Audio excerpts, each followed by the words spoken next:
Domingo é dia de responder a galera no Jorge Igor Responde. Like no vídeo, se inscreve no canal, ativa o sininho das notificações. Vambora para esse domingo de carnaval e vambora fazer apostinha para Benfica e Boa Vista, campeonato português. Eu coloquei vitória do Benfica aí, é o líder do campeonato, ganhou o jogo da Champions no meio de semana, ganhou 4 dos últimos 5 no campeonato português. Tá num embalo muito legal o Benfica. Então, para mim, vai ganhar do 8º colocado do campeonato em casa. Benfica só tem uma derrota no campeonato português até agora. É o time que menos perdeu no campeonato, melhor ataque da competição, melhor defesa ao lado do Porto.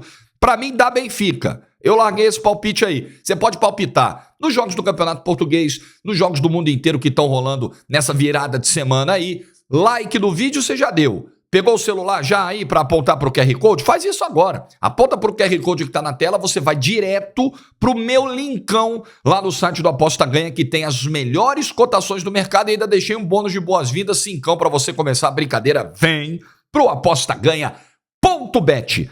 Primeira perguntinha de hoje do Vitor Ranieri.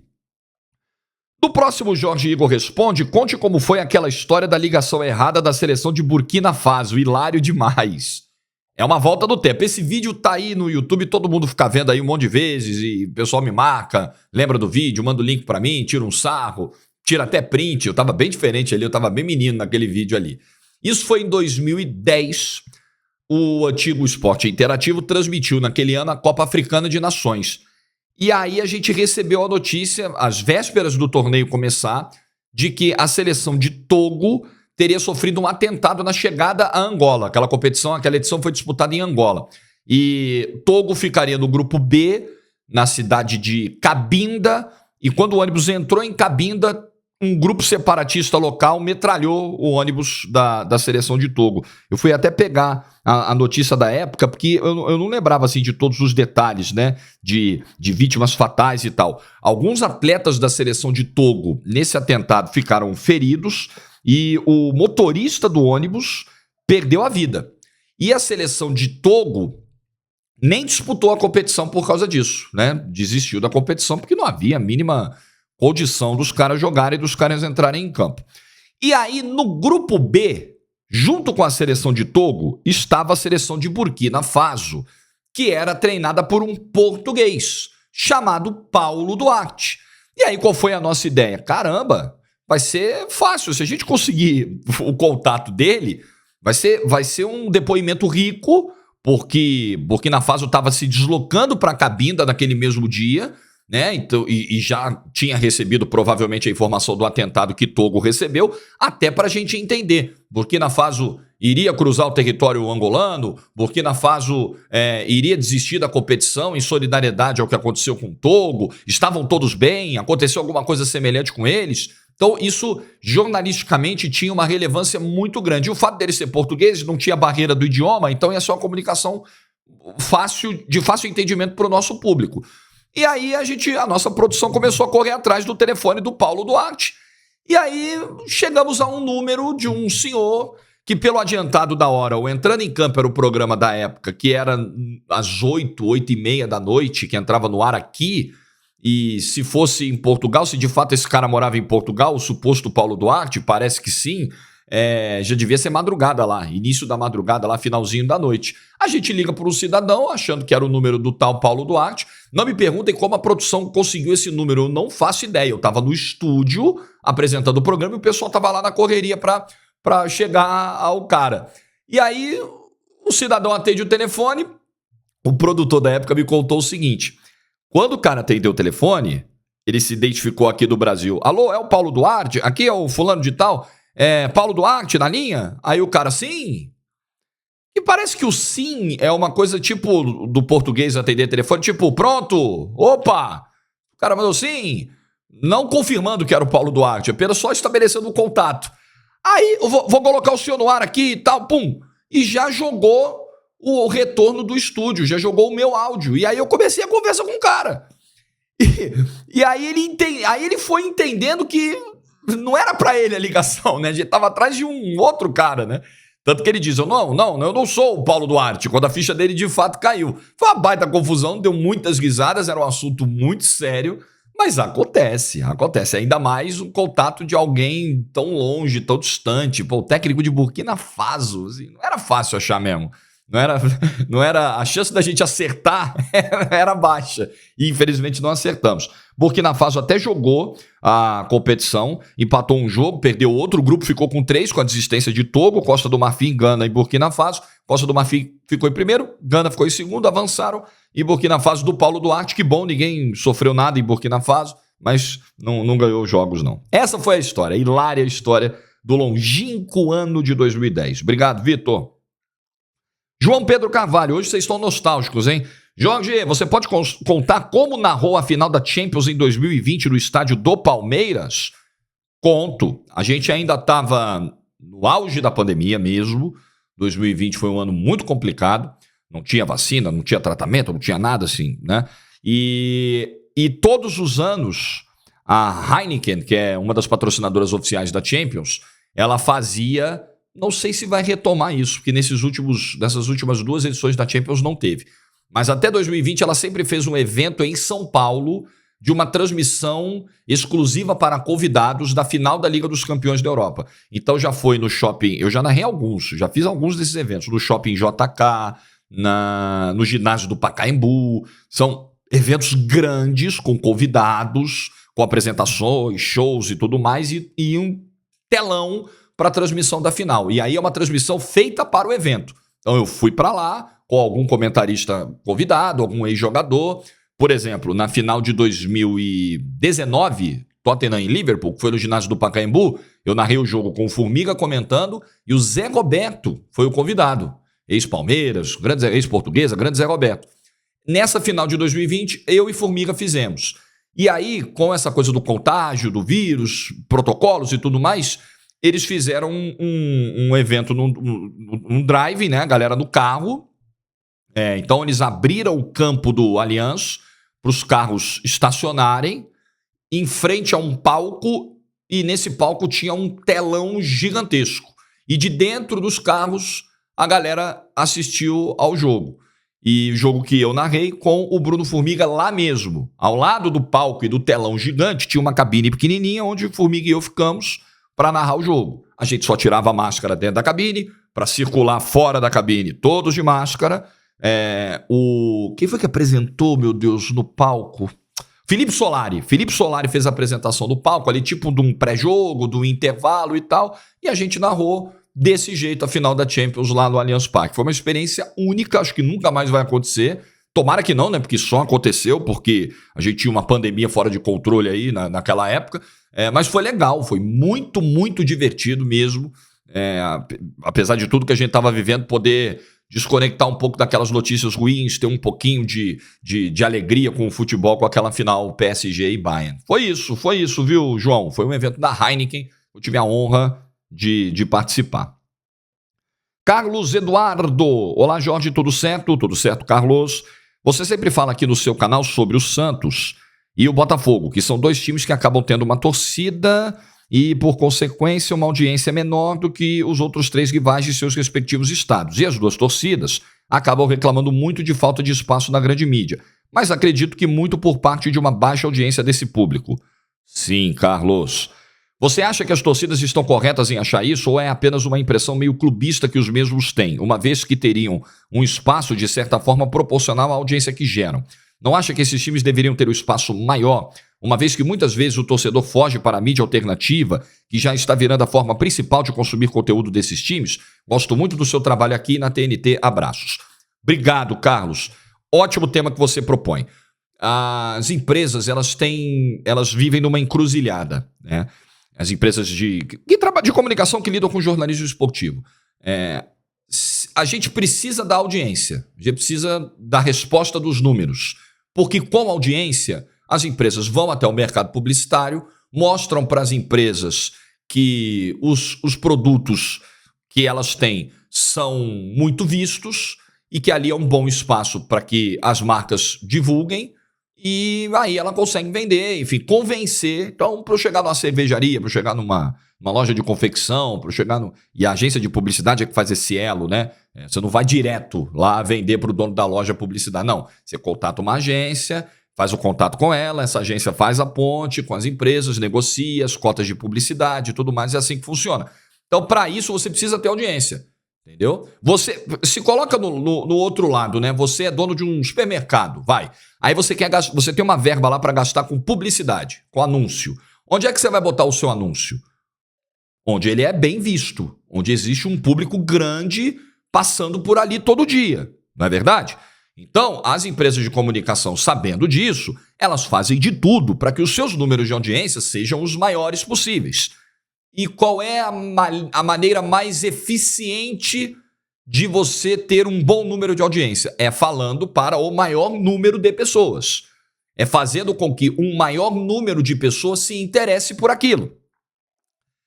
Como você faz isso no futebol? Qual é a mágica? Falar para as maiores torcidas. Quando você fala do Corinthians, do Palmeiras, do São Paulo, do Flamengo, automaticamente você está direcionando o seu canhão por um público muito amplo, e se uma parte desse público, que é muito grande, se interessar e consumir o que você está mostrando, a sua audiência será grande. E com isso você terá maiores chances de vender publicidade, de lucrar com o seu produto. Porque o produto é esse. A gente joga no ar notícia, informação, transmissão, tudo relacionado a esporte, para lucrar com anúncios, com venda de publicidade. E também hoje com assinaturas de streaming, por aí vai. São muitas as formas de receita. Estou só dando uma desenhada assim, para quem não entende o básico do mercado, porque não é todo mundo que é obrigado a entender, cada um trabalha numa área, ninguém tem dever nenhum de saber tudo isso de cor. Para tentar facilitar um pouco a compreensão desse tema que mexe com paixão, e ele é complexo. Eu acho que é uma encruzilhada entre o caminho para conseguir essa audiência grande e não desagradar uma outra parcela da audiência que é menor, mas que consome tanto quanto a outra parcela. O grande problema está aí. O dinheiro do botafoguense e o dinheiro do flamenguista vale a mesma coisa, né? O santista gasta com futebol a mesma coisa que o corintiano gasta. Não muda nada. Não muda nada. O que muda é que tem mais corintiano que santista. Tem mais flamenguista que botafoguense. Então, prioritariamente, as empresas vão falar para essa galera que é maior, mas aí é que está a encruzilhada. Você não pode deixar de falar para a galera de menor tamanho. E eu estou falando de tamanho de torcida, não de instituições. Tem instituição que tem menos torcida e é maior do que instituição que tem mais torcida. Não é isso que eu estou falando. Então, essa é a grande encruzilhada. Esse é o grande problema. As empresas elas precisam ter o sangue frio, e aí quem coordena programas, quem comanda programas, quem dirige programas, quem toma decisões editoriais, de entender, ok, eu posso até gastar num espaço de 1 hora 25 minutos falando do clube A, mais uns 20 falando do clube B, mas eu preciso deixar um pedaço para falar do clube C, para falar do clube D. Eu não posso simplesmente ignorar, e é um problema que acontece. Você tem programas muitas vezes de 1 hora, 1 hora e meia, que falam de 2 clubes e que ignoram os demais. Mesmo que você ofereça um espaço menor, mas você precisa oferecer o espaço para esse clube que tem menos torcida, mas que tem uma audiência fiel, que tem uma audiência engajada, que consome futebol, que gasta dinheiro com futebol, que precisa ser respeitado tanto quanto. Não é porque ele tá num grupo menor que a gente vai marginalizar esse cara, que a gente vai ignorar esse cara. Se você for ver, a divisão de transmissão de jogos na TV aberta, ela obedece a esse critério. Você vai ver quantos jogos tem transmissões na TV aberta do Corinthians, do São Paulo e do Santos, por exemplo. O Santos tem menos, obviamente, mas ele não deixa de ter o espaço dele. Ele tem lá no Campeonato Brasileiro 5, 6 transmissões na TV aberta? Tem. Ah, mas o Corinthians tem 10, 12. Mas o Santos, isso é proporcional ao tamanho da torcida. É a mesma coisa na divisão do dinheiro, das cotas de TV e tudo mais. É uma das brigas agora para a formação da Liga no Brasil. Eu acho que a gente tem que entender os dois lados. A empresa de comunicação tem meta para bater, tem faturamento, ela tem milhares de empregados, de pessoas que dependem daquilo ali, então ela precisa gerar receita. E o caminho mais fácil para gerar receita é atingindo primeiro os públicos maiores. Mas também a gente precisa entender o torcedor que é menos visto, que tem a sua marca menos vista e que se chateia com isso. Tem solução fácil para isso? Eu acho que não. Infelizmente não. Acho que a solução é você tentar equilibrar um pouco essa coisa, né? De você equilibrar não é o melhor termo, mas é de você dar um espaço que for possível, o maior espaço que for possível para os outros clubes, para os demais clubes, e não transformar, porque aí existe essa coisa da segmentação dos canais hoje alternativos e tal, que falam só de um clube, senão a mídia dita mainstream, ela vai acabar virando mídia alternativa também, ela vai se comportar tal como, né? Tal qual, porque se ela fala só de um, dois clubes, é a mesma coisa que, né, o canal exclusivo do Flamengo, o canal exclusivo de torcedores do Corinthians, do Palmeiras, a gente vai acabar fazendo a mesma coisa, e a gente não tá aqui para isso. Não sei se respondi satisfatoriamente, Carlos, porque eu acho que é uma coisa de difícil solução mesmo. Matheus Augusto, Jorge, não perco nenhum dos seus vídeos, recomendo bastante para muita gente. Obrigado, Matheus. Minha pergunta, o Flamengo acaba de ser mais um brasileiro eliminado da semifinal do Mundial de Clubes, sendo que, para muitos, já estava na final. Você acha que ainda estamos tão acima dos outros continentes, exceto a Europa, é claro, e esse resultado é aquela grande zebra? Ou falta um pouco de percepção que todo mundo evoluiu, menos a gente? Observação, a entrevista do Rodrigo me ajuda a responder essa pergunta, na minha humilde opinião. Grande abraço. Eu acho que tem um pouco disso, viu, Matheus? A gente não enxerga o que todo mundo está vendo. Que o futebol hoje, as distâncias diminuíram, principalmente do ponto de vista tático. Eu ainda acho que a qualidade do jogador brasileiro é um fator determinante em muitas situações. Eu acho que o Brasil ainda é um grande centro de formação de atletas, não à toa. Rodrigo, Vinícius Júnior e Endrick foram vendidos tão novos para o Real Madrid e por preços tão elevados, tão significativos. Então, assim, eu não vou também entrar nessa de dizer que o Brasil deixou de ser relevante no futebol. Agora até... Não é isso. Mas paramos um pouquinho do tempo na questão do estudo, da estratégia, da preparação. Por quê? Porque durante anos se vendeu aqui no Brasil um discurso de que esse negócio de estudo não é importante, o talento do futebol brasileiro, a capacidade de improviso é o que resolve, os anos de experiência, a boleiragem, o treinador precisa ser boleiro, precisa falar a língua dos caras, esse negócio de estudar. Então se criou muito, se repetiu isso, começou a se valorizar isso, porque infelizmente não só no esporte, mas em várias áreas, o Brasil é um país que cultiva a cultura como é que eu chego lá? O Brasil cultiva o apreço pelo pouco estudo. O Brasil ignora muitas vezes o valor do trabalho científico, do trabalho de preparação. Nós vamos no jeitinho porque a gente é brasileiro, porque com a gente é diferente. Então a ignorância, ela é celebrada muitas vezes no Brasil. A ignorância, a falta de cortesia, a falta de gentileza e uma série de outras coisas. E isso se refletiu, sim, nesse mercado do futebol. Enquanto isso, os caras lá de fora, que a gente chamava de bobão, né? São os trouxas. A gente aqui, enquanto eles estão aí perdendo tempo estudando, nós estamos aqui, né, fazendo o nosso. Os caras estavam lá, mastigando, entendendo como fazer, né, evoluindo em fisiologia, evoluindo em preparação física, evoluindo em estudo, em análise de dados e tal. E a gente aqui poderia ter dado esse passo antes, agora a gente está correndo atrás. Os caras fizeram antes. Os caras chegaram à conclusão de que, puxa vida, o talento, ele é muito importante no futebol, o improviso, a capacidade técnica, mas existe uma maneira da gente neutralizar isso. Já que a gente não tem com tanta abundância, como que a gente vai equilibrar as forças? Na estratégia, pensando o jogo, lendo e pensando o jogo. Então, como o Brasil demorou um pouco, nosso mercado demorou um pouco para despertar para isso, os caras lá encurtaram a distância porque viram isso antes. E aí a Europa fez isso primeiro. E como a Europa foi exportando muita gente para a Ásia, principalmente, para a África, para outros continentes, o resultado é esse. A gente vê no Mundial de Clubes times baterem de frente com o Flamengo. Os dois bateram de frente com o Flamengo no Mundial de Clubes. O Al-Ahly também bateu. Teve a expulsão que mudou todo o jogo. Mas o Al-Ahly vencia o jogo por 2-1. O Al-Ahly tomou um gol, virou o jogo e a coisa estava ali até a expulsão mudar tudo. Poxa, o Flamengo, o melhor elenco da América do Sul, disparado.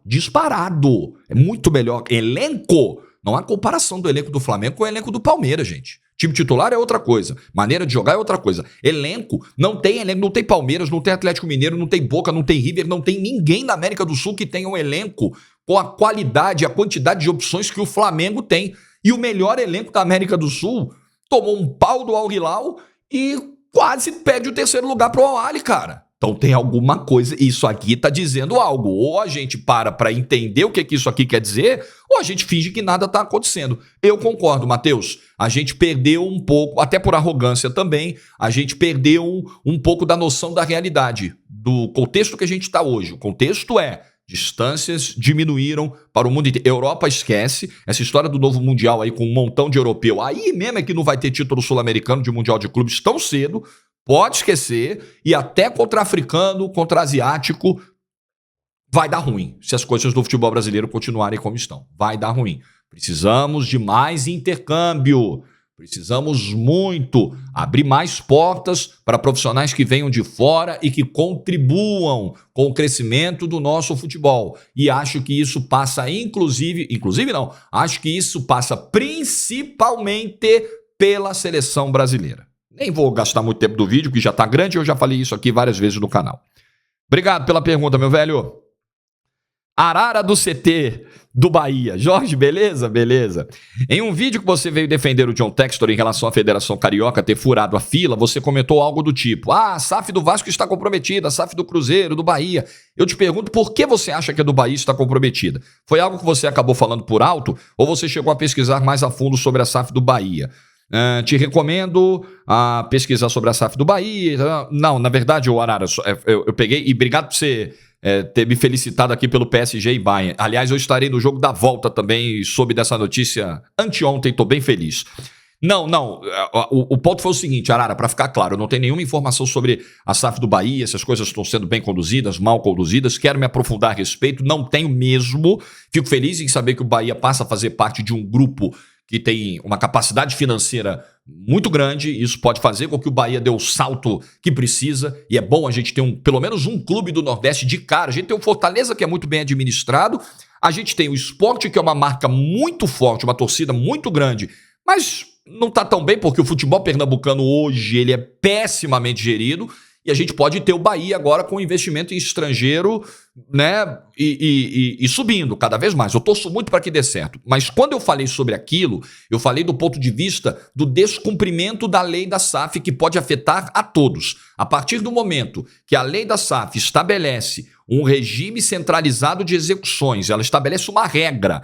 De tudo que você arrecadar, você pega 20% e separa todo mês para pagar a galera que ficou pendurada para trás. Ex-funcionários, ex-jogadores, gente que tinha contrato, empresas que tinham contratos com o clube, galera que não recebeu lá atrás, na época do bunda lelê, né, que as administrações faziam o que queriam. Vocês vão pegar agora, SAF, 20%, beleza? 20% e vão separar todo mês. O restante, vocês ficam para tocar a vida de vocês no dia a dia. Aí, essa lei tá lá, vem um juiz, dá uma canetada e fala: não. Mais do que 20. Pega essa grana aqui porque o cidadão aqui tá pedindo para furar a fila. Tem uma fila, tá? O regime centralizado de execuções é uma fila. Você separa todo mês esses 20% e, de acordo com a ordem estabelecida numa fila de credores, você vai fazendo o pagamento aos pouquinhos, entendeu? Você vai pagando aos pouquinhos, a galera espera a vez da fila. Opa, esse mês é meu, hein? Pingou aqui, beleza, saldou a dívida. Só que aí alguém com bom advogado, com muito dinheiro, vai lá no juiz e fala: não quero esperar não,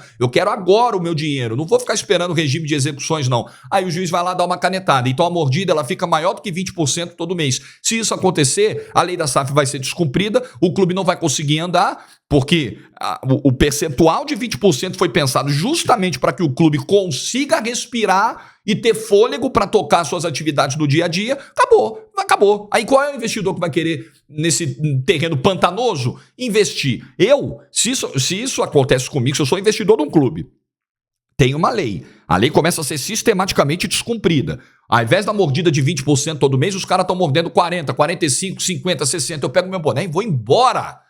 Vou embora, porque vocês combinaram um negócio comigo, eu botei meu dinheiro aqui, eu trouxe capital estrangeiro, tô gerando arrecadação pro país e tal, e vocês vão fazer essa sacanagem comigo. Eu vou embora, porque aqui os caras não cumprem, aqui é insegurança jurídica, aqui o legislativo aprova um negócio, o Congresso aprova um negócio, e depois a justiça dá uma canetada e aquilo ali já não tá valendo mais. Eu meto o pé. Então é nesse sentido que eu acho que, se for um descumprimento reiterado da lei da SAF, não vai ter investidor que aguente, cara. Pode ter certeza disso. Agora, o Brasil, eu não sei nem de quem é a frase, eu li esses dias e esqueci. O Brasil é o país onde até o passado é incerto. Vocês viram a decisão recente do Supremo Tribunal Federal sobre tributação de empresas? Os caras tinham uma decisão judicial já lá do passado que não precisava cobrar o imposto. Mas aí, se a justiça chegar e falar assim, não, o STF chegar e falar assim, não, rapaz, tudo aí que foi julgado para trás a gente entende diferente, tem que pagar sim. Aí a empresa, toma ali uma trolha, toma ali uma trolha e paga, porque a lei diz uma coisa, mas o judiciário vai lá e interpreta de outro jeito. Tá complicadíssimo isso no Brasil. Tá muito complicado. Eu acho que a gente tá num ponto de não retorno. Não retorno. E isso vale para a lei da SAF também. Obrigado aí pela pergunta. O Rodrigo Coelho, lembra que no domingo passado eu li aqui que ele mandou várias, né? E eu tinha pegado 2 perguntas dele no domingo passado, hoje eu vou pegar mais uma, que foi a 6ª que ele mandou lá daquele pacote de perguntas. Como manter a concentração e a qualidade de uma transmissão quando o jogo está muito ruim? Como se manter com o pique lá em cima, como uma transmissão pede? E ao mesmo tempo não passar a impressão que você está forçando a barra, já que está todo mundo vendo que o jogo não está legal. Ô, desafio, viu, Rodrigo? Porque pensa no seguinte, você tá vendo um jogo, você zapeou, parou ali. Opa, vou ver o que tá rolando ali. Aí você tá vendo e tá ouvindo o narrador e tal. Você acabou de chegar. Eu digo pra você, tá uma porcaria. Você vai embora. Você acabou de chegar numa festa, né? Aí você chega lá e você começa a conversar com os convidados. Ó, não tem cerveja, tá faltando bebida, não tem salgadinho, não chegou nada, tá todo mundo aqui com fome, nem música tem, o DJ faltou. Aí você fala, pô, o que eu tô fazendo aqui? Você vai marcar uns 10, 20 minutos, vai fazer uma médiazinha, vai chegar pro convidado, ih, minha mãe tá passando mal, tem que ir embora. E vai embora. Não dá pra eu chegar e dizer pra você, olha que porcaria. Eu preciso ser criativo e tentar pegar alguma coisa muito específica do jogo para te colocar ali, para te prender ali. Ou vender para você a esperança, que é a mesma minha, com certeza, de que no segundo tempo a coisa vai melhorar. Gente, assim, segundo tempo os times precisam ir para cima, porque um tá precisando da vitória por isso, o outro tá brigando por aquilo. Eu não vou mentir para você, mas eu vou vender para você a esperança de que a coisa pode melhorar, porque pode, né? Sempre há espaço, sempre há margem para melhora. Mas é preciso entender o papel do mestre de cerimônias, né? Do organizador do evento. Tá ruim? Tá ruim, mas eu tô fazendo de tudo aqui, a minha parte para melhorar. E se a minha parte for apenas ter fé, como é o caso do narrador, eu não posso interferir no jogo. Mas eu posso ter fé que as coisas melhorem. Então eu vou vender essa fé para você. Não tem muito jeito. Mas eu não posso chegar e falar, por mais que o jogo esteja uma porcaria, nossa, mas que porcaria que tá esse jogo, senão ninguém fica. Então, a galera tem que entender o papel do narrador. Também, e aí eu, como o Rodrigo fecha a pergunta, eu não vou chegar pra você, um jogo fantástico, não tem uma finalização no jogo, os goleiros não fazem uma defesa, não vou fazer isso. Eu me lembro de uma Atletiba que eu narrei na TNT, que na reta final do jogo, Atletiba do Brasileirão, o jogo tava 0-0, o juiz deu 3 ou 4 de acréscimo, com 45, os caras começaram a tocar bola pro lado. No segundo tempo, isso. Satisfeitos com o 0-0. Aí eu me emputeci, com certeza. Aí eu falei, não é possível, gente. Isso é um clássico. É a maior rivalidade do Paraná, uma das maiores rivalidades do sul do Brasil. Pô, os caras estão satisfeitos com 0-0. Isso é um desrespeito pra quem tá vendo o jogo, pra quem pagou ingresso, pra quem pagou a TV a cabo pra assistir o jogo. Isso é sacanagem, pô. Aí eu meti a boca. Aí, realmente, nas situações extremas, não vai ter muito jeito, mas geralmente o narrador vai ter que buscar uma maneira de segurar aquela audiência e de dizer que alguma coisa ainda pode acontecer. Não tá rolando nada, mas pode. É uma vida difícil, é a pior coisa que pode acontecer pro narrador, é um jogo ruim, porque além de ser mais difícil a venda do produto para reter a audiência, é muito mais difícil de narrar também, porque você não tem dinâmica, você não tem sequência de jogadas para narrar, o jogo fica picotado, travado toda hora, nada acontece, você não consegue fazer com que o jogo cresça, né? Então, é difícil. É a vida difícil do narrador, muitas vezes esses desafios se apresentam.